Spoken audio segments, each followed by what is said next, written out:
Tema 1. La psicobiología. Una asignatura de psicobiología de la UNED. La psicobiología. Su objetivo es el estudio del comportamiento humano y los procesos mentales que a él le subyacen. Dio máxima relevancia al sustrato biológico que hace posible el comportamiento y los procesos mentales. Este sustrato no es otro que el sistema nervioso. Y bueno, dentro de este repaso del tema he ido poniendo preguntas del equipo docente que están en el campus. Las preguntas son tanto para repasar como para cosas que yo no comente en el resumen, complementarlas, ¿vale? Luego está todo en el libro, o sea, que lo podéis ver tranquilamente. Vamos a ver esta pregunta. ¿Cuál de las siguientes frases no refleja una característica de la psicobiología? A. Considera que las características de un organismo, incluida su conducta, tienen un significado funcional. B. La investigación en esta área utiliza animales de laboratorio. C. Su objeto de estudio es el comportamiento. D. Mantiene una postura dualista. Mente y cuerpo son entidades separadas. Pues bien, aquí la respuesta correcta es la D. ¿Por qué? Porque la psicobiología dice que mente y cuerpo se estudian juntas, no separadas. O sea, esta es falsa. Seguimos, vamos a ver ahora un poquito de perspectiva histórica. Tras El origen de las especies en 1859, Darwin publica otro libro, El origen del hombre y la selección en relación al sexo, en 1871. La diferencia en relación a las capacidades mentales del hombre y otros animales son solo de grado y no de clase, nos dice en este libro. Luego, en 1872, en la expresión de las emociones en el hombre y los animales, que nos dice, el comportamiento es una característica biológica más que, al igual que cualquier otro rasgo biológico, está sujeto a la acción de la selección natural. Bueno, ya veis, este es un pequeño repaso que estoy haciendo del libro, es más extenso. Este PowerPoint veré si lo subo a Wallet o a algún sitio para que también lo tengáis. Seguimos con la perspectiva histórica. Vamos a hablar ahora de un poquito de la teoría neuronal de Ramón y Cajal en 1888. Él pone de manifiesto que el sistema nervioso está constituido por células, las neuronas, que están conectadas entre sí por contigüidad y no por continuidad. También nos cuenta en la teoría de la polarización dinámica de la neurona. ¿Cómo funciona? Las arborizaciones periféricas de la neurona serían las estructuras receptoras de las señales transmitidas por otras neuronas que, tras pasar por el cuerpo celular, se enviarían por el cilindro eje hasta otras células nerviosas y órganos efectores. La información fluye desde los nervios periféricos a los centros nerviosos, donde se procesa y parten las instrucciones para generar las respuestas. Seguimos con este esbozo histórico. William James publica The Principles of Psychology en 1890. Trata de poner los cimientos de una psicología científica. Ivan Pavlov formula la ley del reflejo condicional, base del condicionamiento clásico. Thorndike descubre la ley del efecto, que propició la formulación del condicionamiento operante. Watson funda el conductismo y con él la psicología científica. Bajo el paradigma conductista, el estudio científico del comportamiento se centra en dos variables, el estímulo y la respuesta. El término psicobiología es acuñado en el libro An Outline of Psychobiology por Knight Dunlap. Perdonadme si no pronuncio bien el inglés porque no es mi fuerte, pero bueno, vosotros lo leéis y sabéis cómo se pronuncia, imagino. La psicobiología sigue el paradigma estímulo-organismo-respuesta.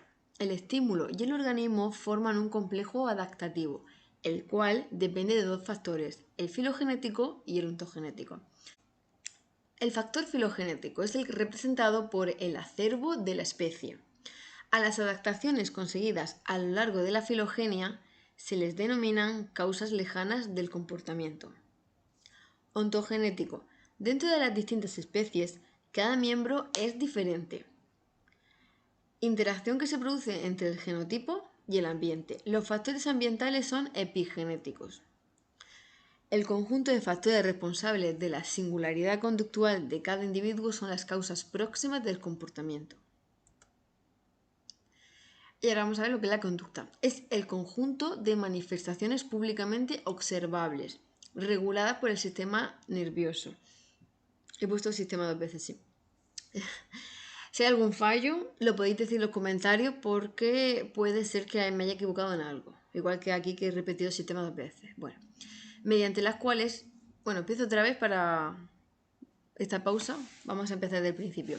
La conducta es el conjunto de manifestaciones públicamente observables, reguladas por el sistema nervioso, mediante las cuales el organismo como un todo, en respuesta a un estímulo interno o externo, se relaciona activamente con el medio ambiente de la forma que determine su devenir filogenético y ontogenético. Vale, esta definición pues la quedáis.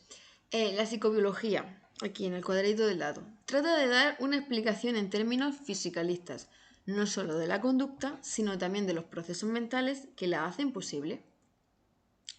Otra preguntita para repasar. Para la psicobiología, el comportamiento es, bueno, ya veis que antes he dicho la conducta, y ahora hablo del comportamiento, pero vamos a ver que nos estamos refiriendo a lo mismo en cuanto veáis las respuestas que os voy a comentar. Una función exclusiva del estímulo. Una propiedad biológica del organismo que no está sujeta a las leyes de la evolución. El conjunto de acciones observables de un organismo emitidas en respuesta a un estímulo en una relación activa con el medio en el que vive. El conjunto de las acciones emitidas por un organismo, aunque éstas no puedan ser cuantificadas.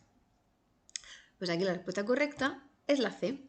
El conjunto de acciones observables de un organismo emitidas en respuesta a un estímulo en una relación activa con el medio en el que vive. Ahora vamos a ver las disciplinas. Psicología evolucionista. Recurre al análisis comparado de la conducta y los procesos mentales en el contexto de las relaciones filogenéticas de las especies. Etología.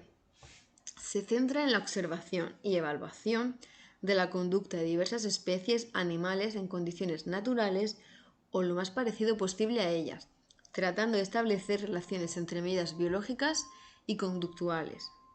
Neuroetología. Analiza el control neural de dicho comportamiento. ¿De qué comportamiento hablamos antes de la etología? Pues la neuroetología analiza el control neural de ese comportamiento.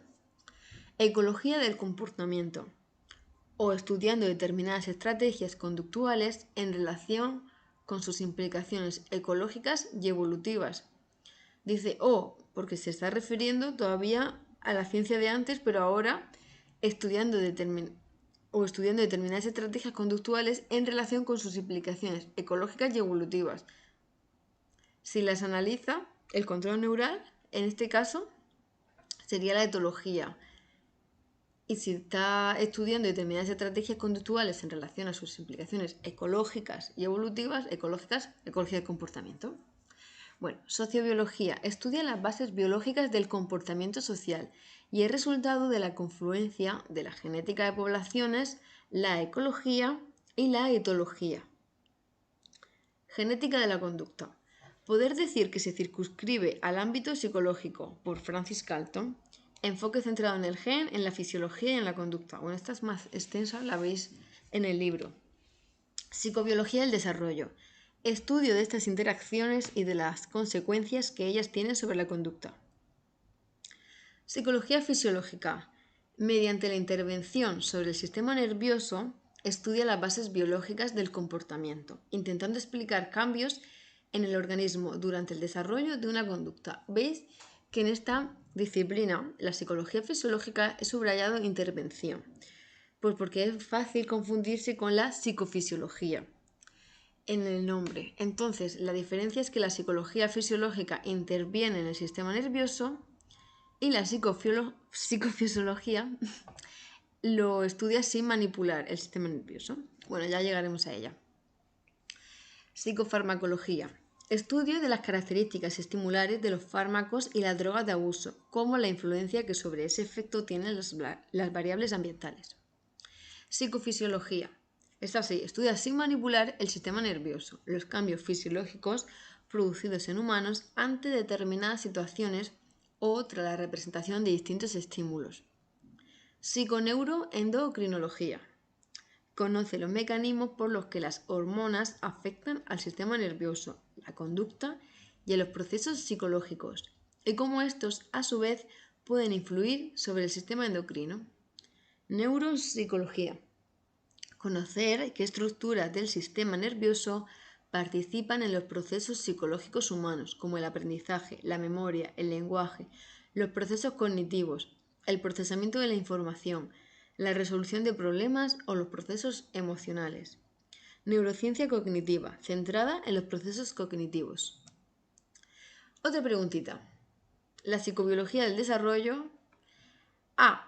Se centra en el estudio de las causas próximas del comportamiento. B. Tiene como objetivo principal estudiar cómo las influencias genéticas afectan a la conducta. C. Intenta explicar los cambios que se producen durante el desarrollo de la conducta únicamente mediante la intervención sobre el sistema nervioso. D. Estudia las conductas de diversas especies animales en condiciones naturales. Aquí la respuesta correcta es la A. Se centra en el estudio de las causas próximas del comportamiento. De las disciplinas que he ido mencionando antes, unas se centran en las causas próximas y otras en las causas lejanas. Tenéis que ver el libro para ver cuáles son cada una, porque ya veis que todo lo pueden preguntar. Ahora vamos a hablar del método científico. Esta es la imagen que sale en el libro. ¿Veis? Observación, hipótesis, contratación.